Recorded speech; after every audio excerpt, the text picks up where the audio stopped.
tossers have thrown it out the door with their behaviour this week. They should be ashamed of themselves. They should absolutely look at themselves in the mirror and wonder what the have they been doing. They're hissing at us and calling us cheats in the Lord's long room, and they have the gall to say, talk to us about the spirit of cricket.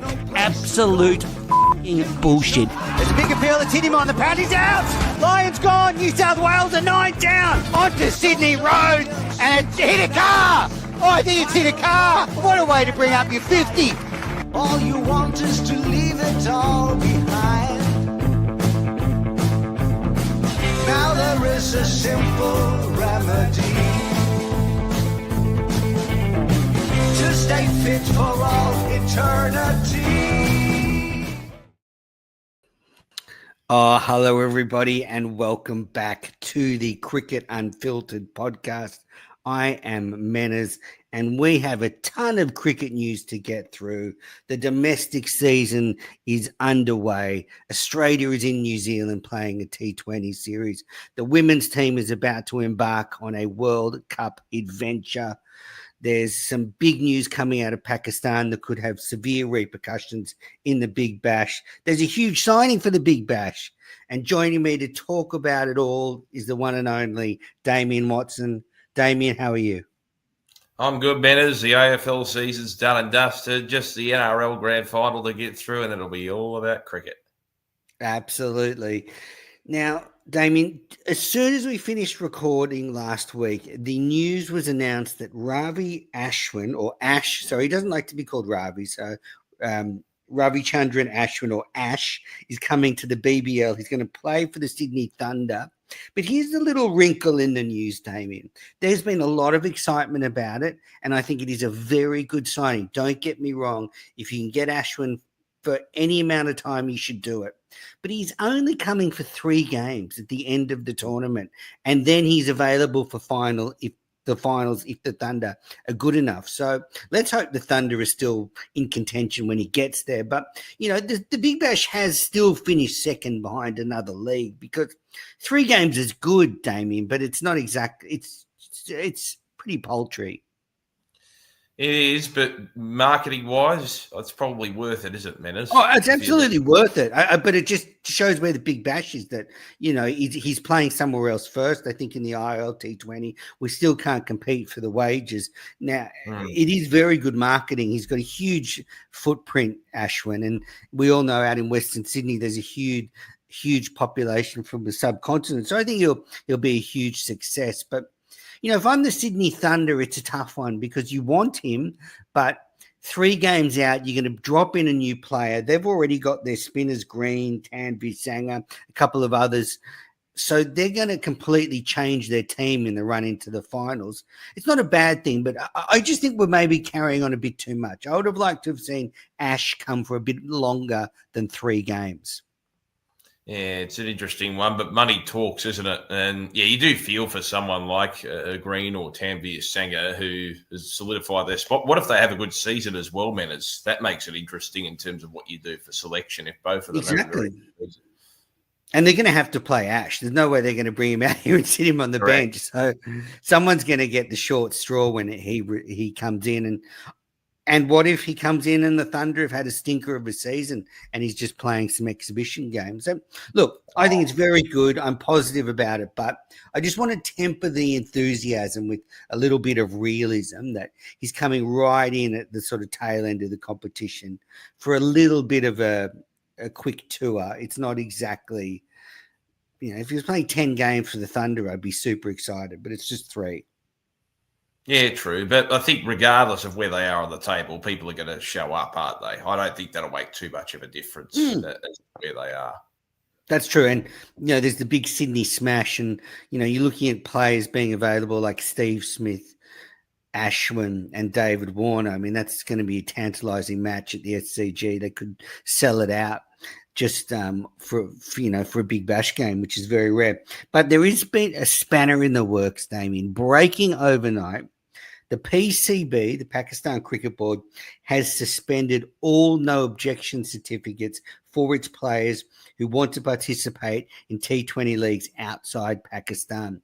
So this is in the wake of the Asia Cup fiasco where they lost the final to India. So that means Babar Azam, Shaheen Afridi, Fahim Ashraf, Muhammad Rizwan, and another 3 Pakistani cricketers who are due to play in the Big Bash won't be able to play at this stage. Now, I'm hoping that the PCB relents because the players will obviously be very upset at this. It's going to cost them a lot of money. But, Damien, this would be a huge blow to the competition if they were to lose, 7 stars, 7 overseas players on the eve of the tournament. You're only a couple of months away. Then the Big Bash clubs will be scrambling to sign replacements. So this is something we really need to keep an eye on because the PCB are not happy with what happened in the Asia Cup. And if they don't relent on this, Babar Azam's supposed to play for the Sixers. Shaheen Afridi, is supposed to come over and play. They could not come, which would be a huge blow. Yeah, particularly Azam and Afridi, massive names in the world of cricket. And that was, aside from Ashwin, Babar Azam, what a signature that was when we found out that he was going to come down for the Big Bash. And shame that it sort of emanates from something political again, Menners. India, of course, refusing to accept the trophy from a Pakistani government minister. So there's that emanating from a political incident. Once again, just a shame how it always seems to stand in the way of cricket. Yeah, absolutely. So, we'll get to the Asia Cup in a moment, but let's stick in India basically because since we last recorded, India A beat Australia A in the second of the 4-day game. So I think when we recorded last week, the game had just started. Australia made 420 in the first innings, bowled India out for 194 to take a big lead of 226 on the first innings. But then Australia A bowled out for 185 and India chased 5 for 413 in the final innings. So, look, I just want to preface everything I'm about to say now that there were no pictures available from this game. So I'm only making inferences from the scorecard, but I don't think there's any shame for Australia. KL Rahul, Test star, made 176 not out. Sudarshan made 100, both players with a lot of Test experience. So no shame that they made a lot of runs in the second innings. Nathan McSweeney was the standout. He made 74 and 85 not out. So good contributions from him. Sam Constas made 49 and 3. So good contribution in the first innings. Philippi made a good 50 in the second innings, which is at the end of a good run of performances for Australia A, going back to the Australia A games played earlier this year in Australia. And he's now in the Australia T20 squad. So some good performances from Australia A, even though they lost. But the takeaway for me is all these people talking about moving Nathan Lyon on, be very, very wary because, the spinners for Australia A, Todd Murphy, Corey Roccacioli and Cooper Connolly could only take 5 wickets defending a huge score in the fourth innings. Now, as I said, I didn't see how flat the pitch was, but I guess that's the concern out of that game that, Nathan Lyon is still vital for Australia when we go to India in 2027. Agreed. If he's still in good shape, Menners, and he's bountiful amount of experience as well, surely you've got to utilise that. And you're right, there's probably not many players knocking on the door at this particular stage to take his spot. So, if he's still right and up to it, I know we had a similar problem, didn't we, when Shane Warne retired? Did we have enough coming through? Because McGill had also pretty much departed the scene at the same time. So it took a long time, didn't it, before Nathan Lyon came along in pretty unconventional circumstances where he was basically plucked from obscurity by Darren Berry. So, they're hard to find. I think it's probably a good way to emphasise, particularly for those that perform well on the subcontinent, they can be hard to find. Jason Frazier was one exception. Remember, he took, I can't remember how many wickets. 12 for about 400. Yeah. He's been on the podcast, actually. Good interview if you want to go back and listen to it, listeners. But yeah, so that's the concern. Murphy, Connolly, Roccacioli couldn't get the chocolates in this fourth inning, but I didn't see the pitch. Maybe it wasn't turning. Maybe it was a complete road. So I'll need to do a bit more digging when the players come back from the tour. Shame there weren't many pictures, by the way. No, it's really frustrating. And these highlights packages, I'm not sure why there was no coverage. I mean, if it was on coverage in Australia and I'm sure Start Sports in India, then people would watch it. So, yeah, it was frustrating. Now they play a 3-match one-day series. The first of those was rained out yesterday. Then they play 2 more on the 3rd and 5th of October. So we'll see how those games go. Now, Pat Cummins was talking to Amazon Prime on the eve of the Women's World Cup. As Amazon Prime's covering it, he was talking to them on launch, and he talked about Cameron Green still being a potential long-term number 3. He said that obviously the batting lineup's not set in stone for the Ashes, but he was pretty strong on Cameron Green at number 3. And Damien, I floated to you this, that I think that there's a good chance they don't make a lot of changes to the top order for that first test, but they see how it goes before maybe switching things around at the back half of the series like they did last year against India. I think the onus is on someone like Marnus Labuschagne to force them to move Cameron Green. If he comes out, he's playing in the Shield this weekend and makes, a big 100, then they'll really be forced into deciding between Green and Webster. But as it stands, and taking into account Cummins and McDonald's recent comments, I still think Green's a pretty good chance of being the number 3 for that first test. Yeah, and I can understand that. I think it really does come down to how some of these players perform and knock down the door as well, winners of the first few rounds of the Shield, whether that changes the landscape a little bit. So I think that's probably their default position, but then they'll suck it and see when it comes to the Shield. It's going to be exciting, isn't it, seeing a bit of a bat-off once again. We didn't see a lot of players stand out this time last year, so I wonder if someone will take advantage of the situation. I hope so. I mean, it started in the One Day Cup with a string of centuries from contenders. So hopefully we get the same thing in domestic cricket. Just sticking with the Australian side, I talked about Brendan Doggett last week on the show. Well, unfortunately, he's had a minor hamstring strain and will miss the opening round. Normally coming on the Cricket Unfiltered podcast is good luck for a player. So I don't know what happened this time. So I'm sorry, Brendan. You didn't, I guess it was like an interview by the side of, you didn't really come on. So anyway, good. I hope Brendan Doggett gets fit because, we've talked about it that we're going to need our fast bowlers, fast bowling depth potentially for this Ashes. All right, now Damien and I are catching up. It's Wednesday lunchtime, and this afternoon the Chappell Hadley series starts. Damien, I'm really pumped about this. This is perfect for me. As an out-and-out cricket tragic, we've got 3 T20 games, Wednesday, Friday, Sunday. They start around 4:30 Australian time. I think it's going to change on Sunday because of the clocks changing, but, it's around that perfect lead up to dinner time, a T20 game, the Chappell Hadley Trophy on the line, the rivalry between Australia and the Kiwis. Obviously, we can't beat them in the rugby, but we can beat them in the cricket, so we should enjoy that.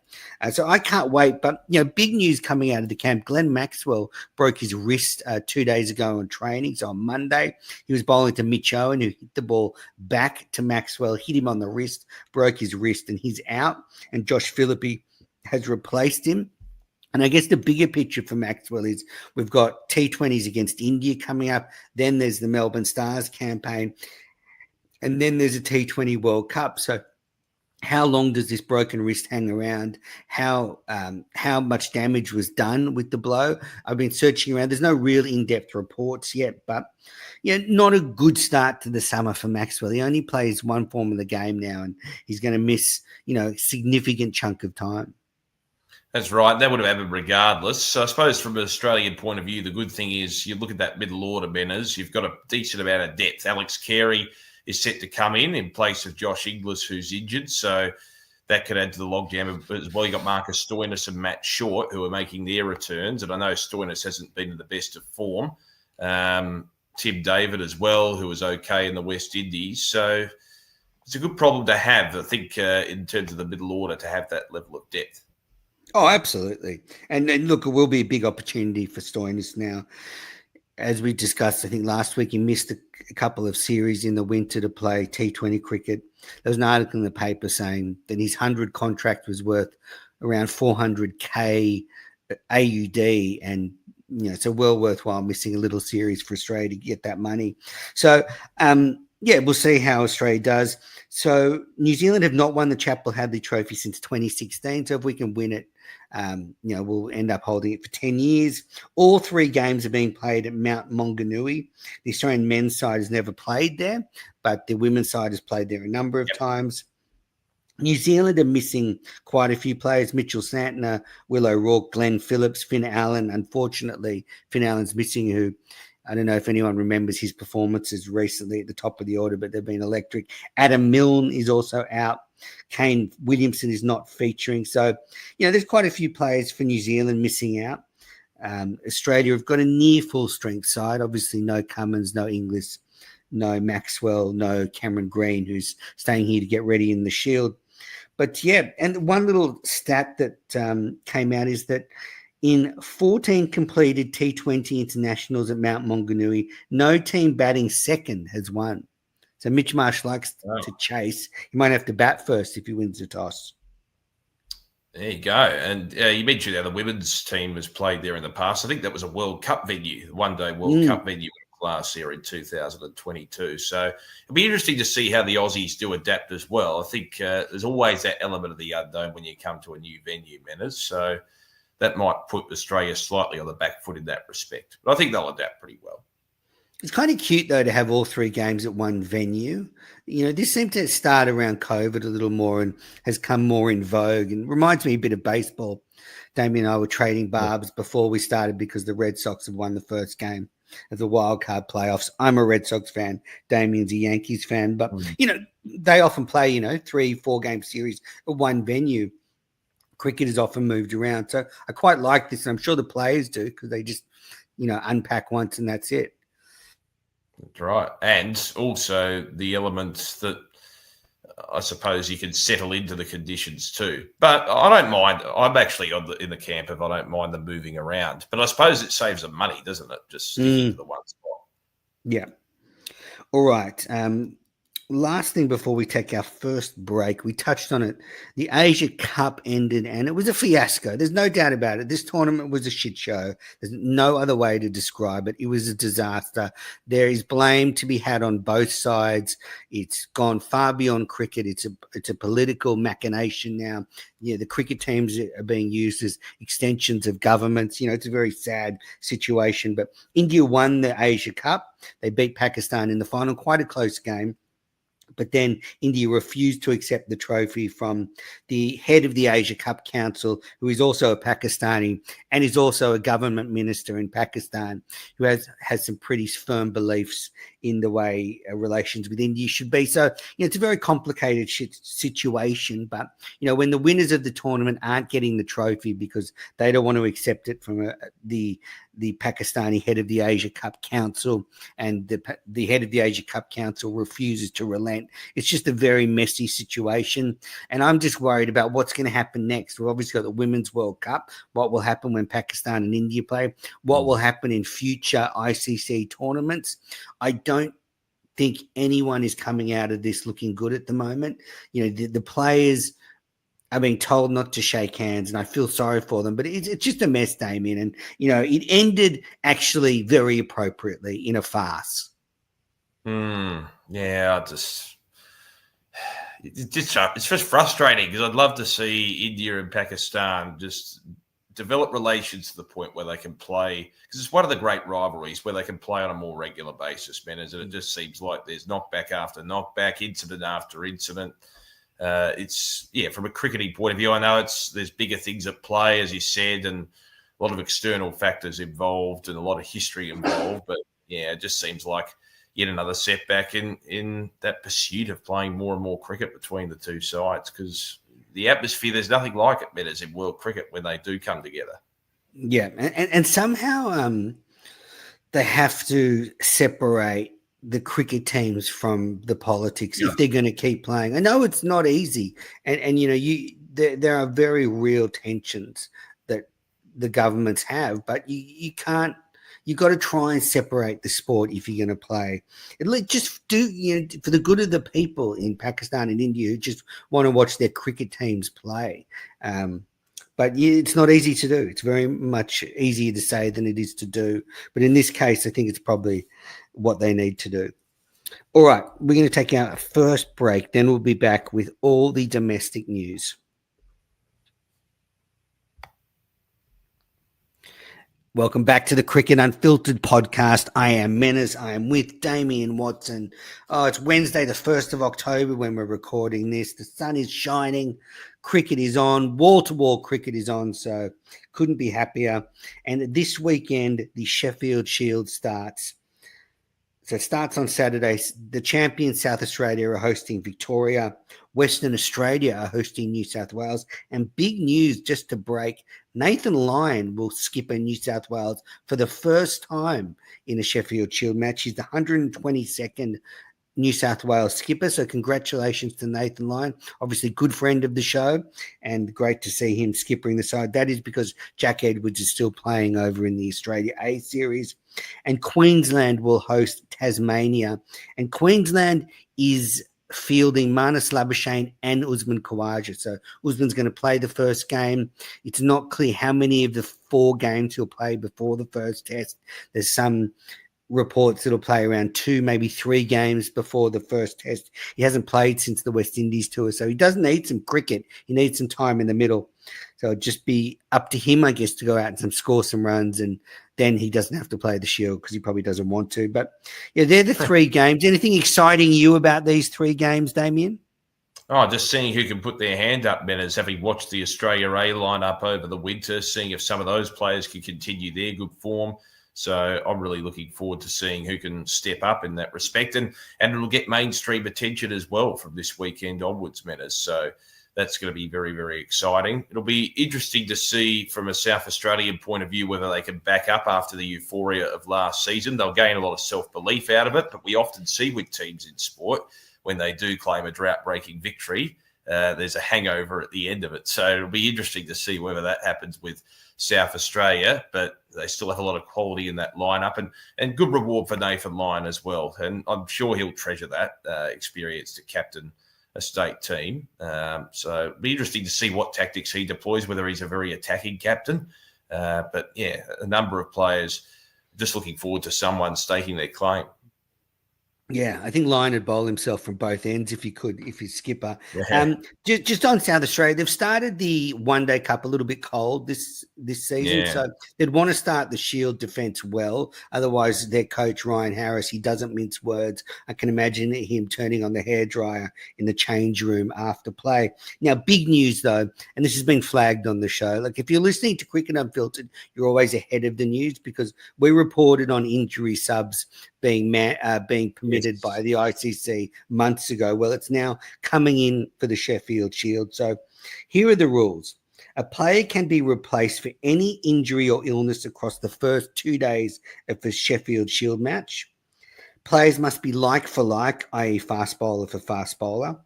The opposition can then make one tactical substitution in response, but must be like for like for the injured player. So I guess how that would work in maybe after 2 days, a fast bowler gets injured for the opposition. They replace it, and you're the opposition. You're the opponent, and you think, well, they've got a fresh fast bowler for the second innings. Let's us do the same, and you sub out maybe a fast bowler who's bowled a lot, and you bring in a fresh fast bowler, so things are even for the rest of the game. And here's a couple of things. Here's the one rule I like. The injured player subbed out faces a mandatory 12-day non-playing period. So there are consequences if you pull out of a game. You can't be right for the next game. You'll be out for 12 days. So I like these rules. They're going to try this for the first 5 rounds. I think first-class cricket is the perfect testing ground to see how injury subs work. They're trying it over in India because the argument is, Damien, if you're selling out cricket grounds for a test match and a bowler goes down on the first day, should people be robbed of the spectacle of seeing 2 evenly matched sides play each other, or because a player's injured, one team's really hampered and the spectacle is robbed of a real contest? So that's the argument for injury subs. What do you think? Yeah, I support it because at the end of the day, man, it's an interesting one because it all does depend on timing. And it's interesting, the definition of like for like, I suppose, the thing is, you can never have official like for like, can you? You have like for like in terms of a type of player, but not necessarily the quality of player, can you? In that situation. Yeah. But I think the way it would go is if, say, you're replacing a batter with a batter, if the replacement player you bring in can bowl, they can't bowl. So I think there are some little nuances, but I think it's a good trial. I like the little safeguards around the opposition being able to bring in a sub and the players out for 12 days. I think that nuance does mean people will be reticent to exploit the law. Yeah, that's right. And as long as it's enforced, that's the main thing as well. But I think at the end of the day, you got to move with the times. It's a form of risk mitigation, Menners. We've seen it particularly with a lot of other contact sports around the world. So I can understand it's not going to be as frequent in terms of its usage in cricket, but at the same time, I think you've got to take every precaution to avoid maybe legal action down the track as well, Menners. Exactly. All right. So the Shield starts this weekend on Saturday. You're excited.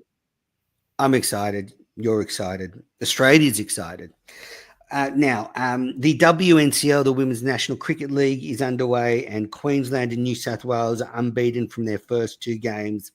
And the Tasmanian Tigers in South Australia are 1 from 2. ACT Meteors haven't played yet, but Victoria and Western Australia, none from 2. Been some really good cricket in the WNCL so far. Some gutsy wins from New South Wales in both their games. Talia Wilson making a brilliant century, and she's rocketing up the list of leading run scorers and century makers for the New South Wales Breakers. So a friend of the show was on a couple of years ago, so great to see her doing well. And, New South Wales defending their title, 2 from 2. Queensland looking good as well. Have you watched any of the WNCL, Damien? Yes, and very, very good wins from New South Wales when there were times, certainly in the first game, they were under pressure. I really love the temperament of some of the younger players in particular. Look at young Bray, unbelievable, a player to watch going forward, still so young.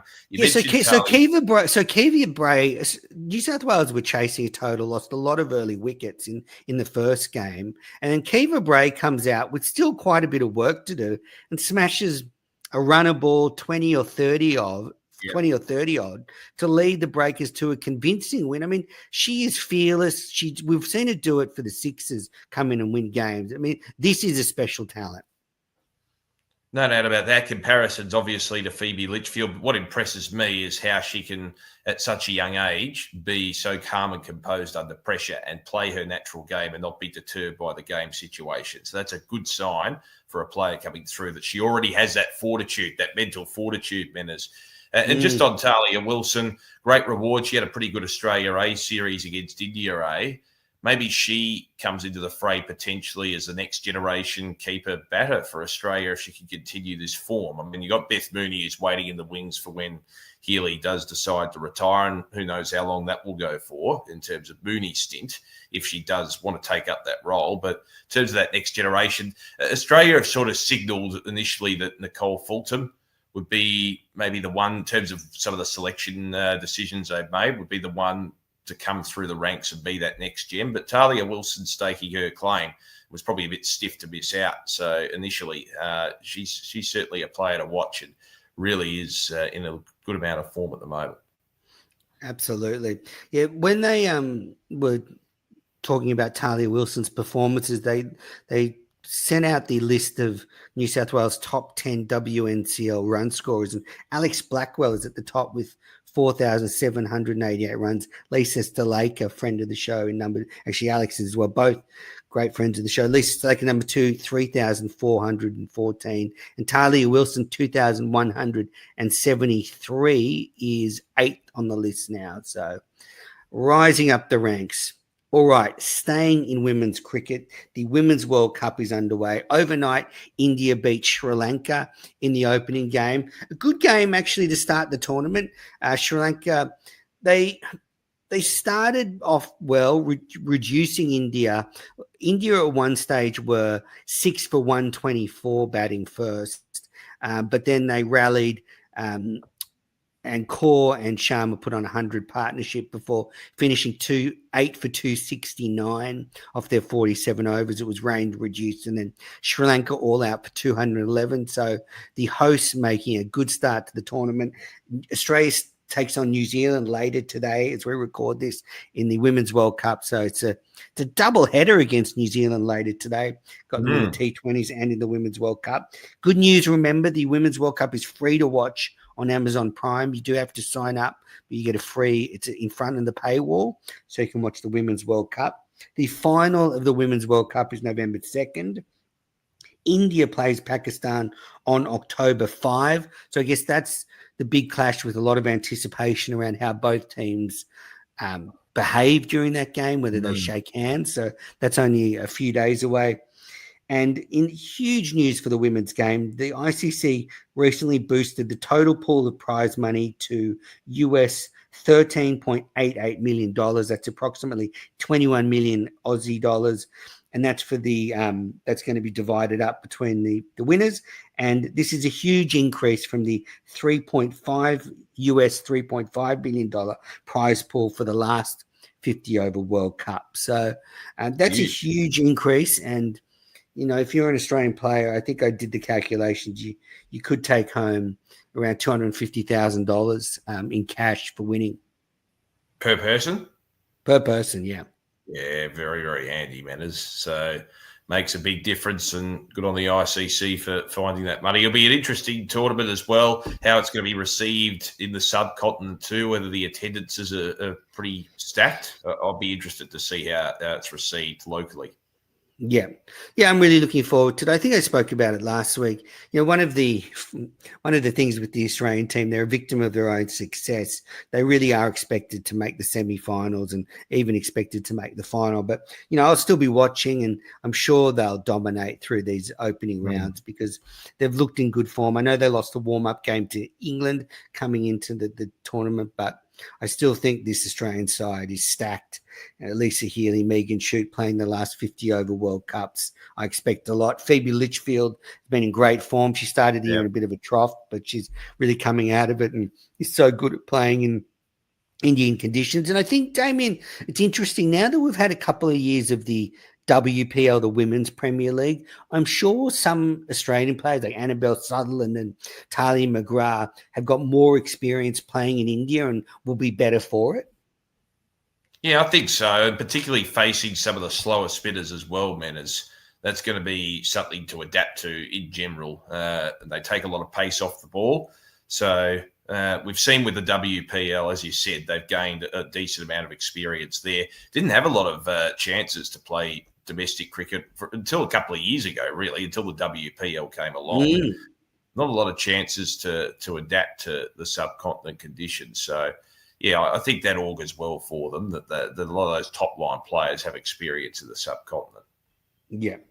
All right, so that is underway. We'll be covering the World Cup throughout, so stay tuned to Cricket Unfiltered. Now, last news story before we get to Can't Let It Go, and this is one for you, Damien. There was a big article after our last, well, actually, just as we recorded our last podcast, it was published, but we both wanted to just take it in. So the Cricket Victoria women's cricket program is under scrutiny. Cricket Victoria has acknowledged and confronted cultural issues within its women's program, but opted against a formal review. A series of incidents over the past 2 years involving alcohol misuse and inappropriate relationships between players and staff have raised internal concerns.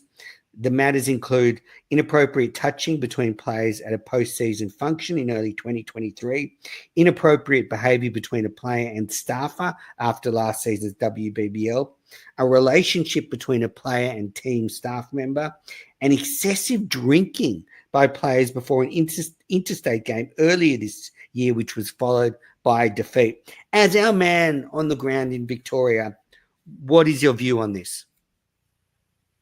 Yeah, it's a shame. Obviously, there's some cultural elements to fix amongst the Victorian team, and they've got to take responsibility for that, some of those players. I think one of the things is because a lot of the senior players tend to be in the Australian team. They have so many Victorian players in that Australian lineup. There maybe is a bit of a leadership chasm back at home because of that instability. There's an element that in which they don't necessarily have a cup. Aside from maybe Meg Lanning, who's now constantly playing for Victoria throughout the domestic season, there's probably that the changeover of leadership maybe hasn't helped. But at the end of the day, I think the players do have to take responsibility for their own actions. Kirby Short has come in. They've hired Kirby Short, Cricket Victoria, as the new head of women's cricket, taking over from former netballer Sherelle McMahon. So I think she's happy to leave the past in the past and judge players from now on and try to build that culture of winning as well, man. There's a lot of young players in that lineup. They've had a bit of a regeneration over the last few years. So hopefully with maturity comes better performances as well, because they haven't been very consistent over the last few years. They've got the talent. They're capable. Last season, they beat Queensland, who were I think they beat both finalists actually in the WNCL, but then lost games to the ACT, which they should have won. So, they've got to get their mindset right in terms of being consistent. And there are some good people in that lineup. So, I'm confident they can turn things around culturally. Yeah, definitely. Yeah, and I do think that there's some issues in women's cricket that float around that aren't talked about a lot, but there are a lot of relationships with between players in teams and opposition teams, and I just think what we're seeing now is that women's cricket has moved fully into the professional era. Therefore, there just needs to be professional standards in the workplace, as happens in any other workplace. And relationships between between a staff member and a player is probably not ideal in the current climate. Certainly would have to go through a lot of hoops before you could get something like that approved. And I would also say that, just generally, women's cricket is moving into a new era and has a lot of challenges. But this I would say ranks as a big fail by Cricket Victoria to let this happen. Cricket Victoria is basically, the biggest, second biggest cricket organisation in the country behind New South Wales Cricket, and they've let this go on under their nose. So, I think this is a huge wake-up call to Nick Cummins, who's CEO of Cricket Victoria. And, I'm kind of surprised there isn't a review if the incidents that are being outlined did happen. I think it's a little bit of an attempt to sort of sweep it under the carpet. But this better be the wake-up call, because if this goes on, then Cummins will find himself out of a job. Yeah, and you're right in the sense that it has to be scrutinised pretty heavily, I think, from now on. I just hope they can sort things out. I think they can. They've got Molly Strano, who's come across from Tasmania, who won 3 in a row. She's a very good cultural element added to that lineup, Menners, who's not only life of the party type, but she's one of those players who is mature as well and can hopefully mentor those younger players in a way in which they focus on their cricket whilst having a bit of fun appropriately. Beautiful. All right, that is all the cricket news. Huge amount of news, huge signings in the Big Bash, big news out of Pakistan. The domestic season is under the way. Australia is about to take on the Kiwis on both sides of the world. I can't wait. What a Wednesday. Let's wrap it up with Can't Let It Go. Damien, I'll go first. Firstly, I just want to start Can't Let It Go with thoughts and prayers to Alex Carey, who lost his father, Gordon, last week. Alex is still going to New Zealand and playing in the T20 competition, but his father, Gordon, had leukemia. So I just want to send my condolences to Alex and his family. As I've said many times, Alex is one of the great men in Australian cricket. So sending all my love from the Cricket Unfiltered podcast. But one headline we didn't cover, which had to squeeze into Can't Let It Go, Damien, is that Nepal beat the West Indies in a T20 series. Unbelievable. They beat them in the first T20, which was their first ever win over a full member, but then they thrashed them by 90 runs in the second game to win the series with 1 to play. It's their first bilateral series win over a full ICC member. It's the biggest, the 90-run margin is the biggest by an associate team against a full member, and great for Nepal cricket. I've heard some people say, oh, this is so sad for the West Indies cricket, blah, blah, blah, blah, blah. you can't have it both ways. Like if Nepal is going to be a player and beat people, they're going to have to beat someone. So don't go, oh, this is so sad for the West Indies. You either want Nepal to do well, and I do because they have got millions of people fanatical about cricket. Huge crowds will support the game there. So I say congratulations to Nepal. I don't give a shit about West Indies cricket. Good stuff. Well, you just can't. You can't have it both ways, Jamie. There's got to be a winner and a loser, and the winner here is Nepal. And congratulations. That's right. And I think it's a great thing for the game, the fact that it is expanding. I mean, yes, we all have memories of the West Indies dominating, and it's another sign of their fall from grace. But, it is a positive thing for the expansion of cricket. What's the Nepalese population, by the way? Well, you give me You Can't Let It Go, and I'll Google it. I've got it now. 29.65 million. That's bigger than Australia. So there you go.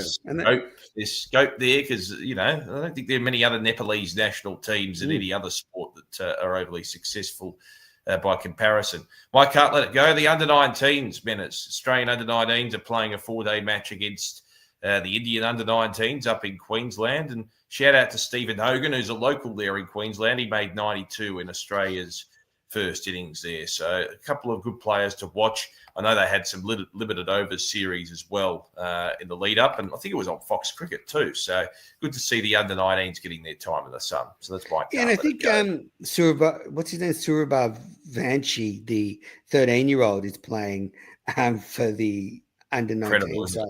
Yeah, Vaibhav Suryavanshi is 87 not out as we record this, and he's about 13. So great stuff for Suryavanshi. Yeah, so I'm sure you can watch that somewhere. Damien, thanks for joining me this week on Cricket Unfiltered.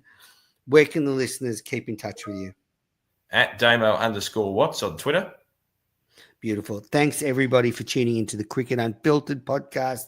We'll be back soon with another episode.